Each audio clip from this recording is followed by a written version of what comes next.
اور عوام کو بھی ہمارا یہ عرض ہے کہ بھائی دریا سے اپنے جان کو بچائے، کیونکہ آپ کی جان پیاری ہے اس لکڑ سے۔ بسم اللہ الرحمن الرحیم۔ السلام علیکم friends, this is me Faisal Mumtaz and you are watching I am Pakistan with Faisal Mumtaz. ناظرین، اس وقت موجود ہوں ضلع بٹاگرام کے علاقہ تھاکوٹ میں۔ جیسا کہ آپ سب جانتے ہیں دریائے سندھ کی طاقتور موجیں عروج پر ہے، اور اسی سلسلے میں ہم اس وقت موجود ہیں تھاکوٹ میں، کیونکہ یہاں پر لوگوں کے لیے ذریعہ معاش یہی پانی بن چکا ہے۔ لوگ یہاں پر اس پانی میں بہنے والی لکڑیوں کو پکڑ رہے ہیں، مگر یہاں پر حکومت کی طرف سے دفعہ 144 نافذ ہے۔ اسی حوالے سے ہم بات چیت کریں گے ایس ایچ او میر افضل خان سے۔ السلام علیکم سر۔ وعلیکم السلام۔ الحمدللہ سر، دفعہ 144 کیوں نافذ کیا گیا ہے؟ اس لیے نافذ کیا گیا ہے کہ یہ دریا میں کوستان کے سیلاب کی لکڑ آ رہی ہے، کوستان اور دیگر علاقہ وغیرہ یہ شانگلے سے، تو اس میں لوگ دریا سے لکڑ پکڑتے ہیں، اس سے لوگوں کی جان کو بہت ہی خطرہ ہے، اس سے جان چلی جا بھی سکتے، دریا میں ڈوب بھی سکتا ہے۔ اس لیے ڈی سی صاحب نے دفعہ 144 نافذ کیا ہے کہ دریا میں لکڑ پکڑنے کے لیے کوئی آدمی ٹھہرے گا نہیں، اور ٹوب کے ذریعے بھی اس میں لکڑ نہیں پکڑے گا۔ آج تو حالات کافی کنٹرول ہیں، مگر کل شام کو جب آپ یہاں پر آئے جس وقت دفعہ 144 نافذ ہوا، اس وقت حالات کیسے تھے؟ اس وقت حالات تھوڑا ہمارے لیے پیچیدہ تھا، مگر ہم نے نفری لین سے بھی ڈی پی او صاحب کا حکم تھا، لین سے بھی ڈی پی او صاحب نے نفری بھی بھیجا تھا، اور پسمانڈہ تھانے سے بھی بھیجا تھا، پھر ہمارے چوٹیات کی نفری بھی تھی۔ اس وقت ہم نے لوگوں کو تھوڑا پانی سے ہٹایا، پھر لوگ پانی میں تیر رہے تھے، تو اس کے بعد رات شام تک ہم نے حالات کو کنٹرول کیا، اور صبح آ کر مزید کارروائی کیا، اور ان سے ڈنڈیاں اور کچھ کیلان بھی کیا، اور ٹوب بھی برآمد کیا۔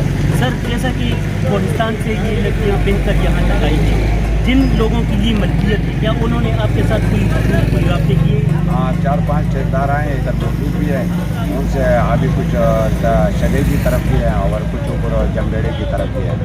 انہوں نے لوگوں سے بھی رابطہ کیا ہے کہ بھائی جو نگ ہے بڑے سلکل سے وہ لکڑ ہماری ہے، اور جو چھوٹی لکڑ گھر تباہ ہو کر آئے یا ویسے کوئی لکڑ جلانے کی آئے تو وہ آپ دیکھ سکتے ہیں۔ اور لوگوں سے ان کے معاہدہ ہوا ہے کہ وہ انہوں نے بولا کہ ہم لکڑ آپ کو دیں گے، تو ٹھیکیدار نے کہا کہ ہم اس کی آدمی جتنی دیہی کی مزدوری ہوگی 1000-1500 روپئے وہ بھی آپ کو دیں گے۔ اور سر، پیچھے چوکی میں ہم نے ٹوب دیکھے، کافی بڑی مقدار میں لکڑیاں پکڑنے والے وہ باندھ تھے اور ٹوب تھے، وہ جو گرفتاریاں ہوئی ہیں ان کے خلاف کوئی کارروائی کی جائے؟ ان کے خلاف 188 کی کارروائی کیا ہے ہم نے، کیونکہ دفعہ 144 کے خلاف ورزی کے لوگوں نے کیا، ان کے خلاف 188 کیا ہے، اور مزید کارروائی بھی جاری ہے اگر دریا میں کوئی لکڑ پکڑنے کی کوشش کرے ٹوب کے ذریعے یا ڈنڈے کے ذریعے۔ بالکل، قانون ہمارا محافظ ہے۔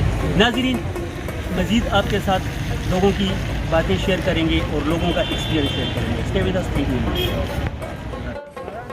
السلام علیکم سر۔ وعلیکم السلام۔ کیسے جناب؟ ٹھیک ٹھاک؟ الحمدللہ، اللہ کی فضل ہے۔ سر جی، یہ لکڑیاں جو آپ نے گاڑی میں لاد رکھی ہیں، یہ کہاں لے جا رہے ہیں؟ یہ گھر میں لے کے جا رہے ہیں، اچھا جلانے کے لیے۔ اچھا، اور یہ کہاں سے آئی ہیں؟ یہ ابر کوستان سے آئی ہیں جی، اور لیکن بہت زیادہ لکڑی تھا جی، یہاں پر لوگوں نے پکڑا ہوا ہے، اور اس سے میرا خیال میں زیادہ جو ہے نا نیچے گیا ہوا ہے ڈیم تک۔ اچھا، آپ کوشش کر رہے ہیں کہ زیادہ سے زیادہ لکڑ یہاں پر جمع کی جائے تاکہ ڈیم کو لکڑی کی وجہ سے کوئی نقصان نہ ہو۔ یہ بھی ہے، اور ہمارا آپ کا پتہ ہے کہ غریبی بھی ہیں، تو ہم مزدوری کر رہے ہیں، جی، تو وہاں پر اگر ہم گاڑی لگاتے ہیں تو 500-600-800 1000 ملے گا۔ یہاں سے تقریباً ہم نے کم از کم ایک دن میں 15-20 ہزار کمایا، تقریباً 30-40 ہزار تک لکڑی جمع کر دی ہے۔ جی جی جی۔ اور پولیس کی طرف سے کوئی روک ٹوک سیفٹی کی؟ بہت روک ٹوک تھا، لوگوں کو بگایا، اور جو ٹوب پکڑا تھا اس کو پینچر کیا ہوا ہے، جی، اور اور یہ ڈانڈے وغیرہ یہ بھی لے کے گئے تھے، جی، اور باقی لوگوں کو بگایا بھی ہے، لیکن لوگ اتنا زیادہ ہے، رش ہے، تو وہ بیچارے کیا کہاں تک چلے جائیں، پورا علاقہ ہے۔ کس کو پکڑے؟ ہاں، لوگوں کو پکڑا بھی ہے، بالکل۔ پکڑا بھی ہے۔ تھینک یو سر، جزاک اللہ۔ قدرت کے بھی نرالے اصول ہیں، کسی کے لیے یہی پانی عذاب اور کسی کے لیے ذریعہ معاش۔ بہت ساری دعاؤں کے ساتھ مجھے دیجیے اجازت، فی امان اللہ، اللہ حافظ۔